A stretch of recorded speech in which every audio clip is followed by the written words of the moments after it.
James Miller had always believed that life moved in seasons. He was 65 now, retired from the post office, and the season he had entered was one of reflection. His favorite place in the world was the old wooden porch attached to his farmhouse in a quiet Texas town. The porch had weathered storms, celebrated birthdays, hosted family dinners, and witnessed both laughter and tears. Every evening, James would sit in his rocking chair, coffee in hand, and watch the wide Texas sky transform into streaks of orange and purple as the sun sank into the horizon. But the porch was never just a porch. It was a storyteller. The cracks in the wood reminded him of summers long gone. The faint smell of cedar carried memories of fresh paint when he and his wife Linda had built it together 40 years ago. He could still picture her smile as she hung wind chimes by the door, their gentle music becoming the soundtrack of their evenings. Back then, the porch was alive. Thanksgiving dinners spilled out from the kitchen onto the steps. Children's laughter echoed across the yard as they played tag under the watchful eyes of their parents. The smell of turkey, cranberry sauce, and pumpkin pie would linger in the cool November air. James would carve the turkey while Linda proudly presented her famous apple pie. Christmases were even more magical. Snow rarely covered Texas, but when it did, the porch looked like a painting. James remembered standing outside with Linda, holding her hand, as they watched their kids build tiny snowmen. Neighbors stopped by with cookies and gifts, and carolers sang just down the street. The porch lights twinkled like stars, welcoming everyone with warmth. But perhaps the most vivid memories came from the 4th of July. The porch railing was always draped with an American flag. Children waved sparklers while fireworks burst in the summer sky. James grilled burgers and hot dogs, while Linda served lemonade and potato salad. Friends filled the yard, their conversations blending with music from an old radio. Now, though, things were quieter. Linda had passed away 5 years ago, leaving behind a silence that even the wind chimes couldn't fill. His children had grown up, moving away to cities scattered across the country. They visited, but only on holidays, and even then, briefly.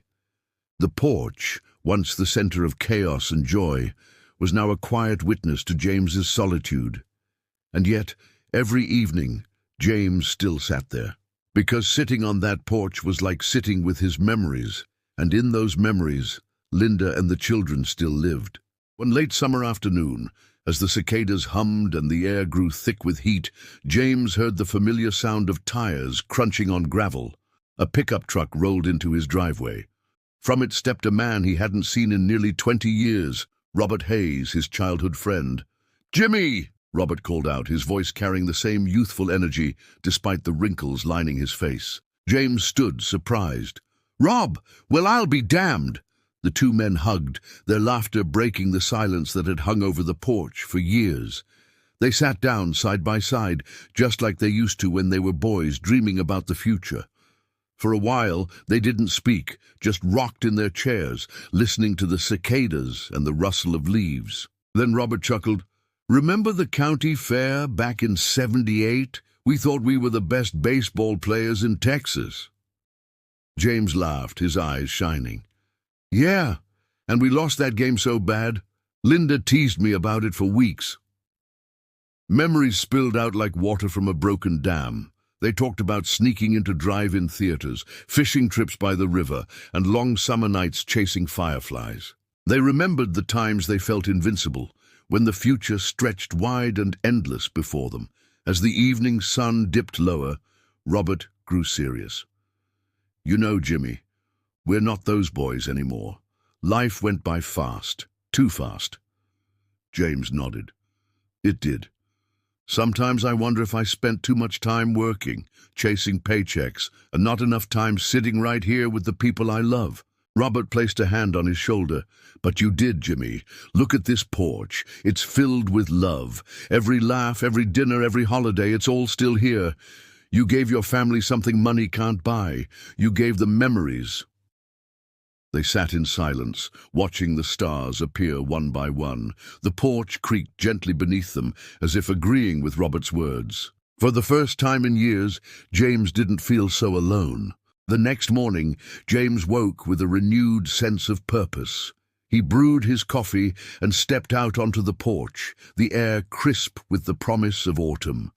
He thought about Robert's words, about the years slipping through his fingers. He picked up the phone and dialed his eldest daughter, Emily. "Sweetheart," he said softly, "come home soon. Not for Christmas, not for Thanksgiving. Just come sit on the porch with me." Emily paused, surprised, then promised she would. James made the same call to his other children. His voice trembled slightly each time, but deep down he knew this was what mattered most. Weeks later, the porch was alive again. Emily arrived first with her husband and kids, then came Michael from California, and finally Sarah from New York. For the first time in years, the entire family gathered on the porch. The grandchildren ran barefoot across the yard, chasing fireflies just like their parents once had. Emily brought pumpkin bread, Sarah sang along to old country songs on the radio, and Michael lit up the barbecue grill.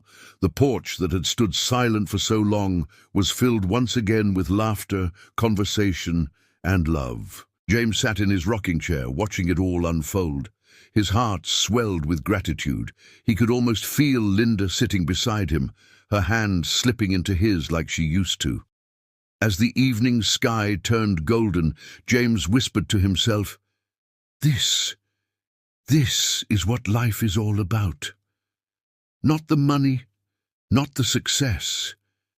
Just these simple moments, shared with the people we love." The porch, bathed in the glow of lanterns and laughter, seemed to smile back at him, and James knew that as long as his family returned to this porch, its story and his would never fade.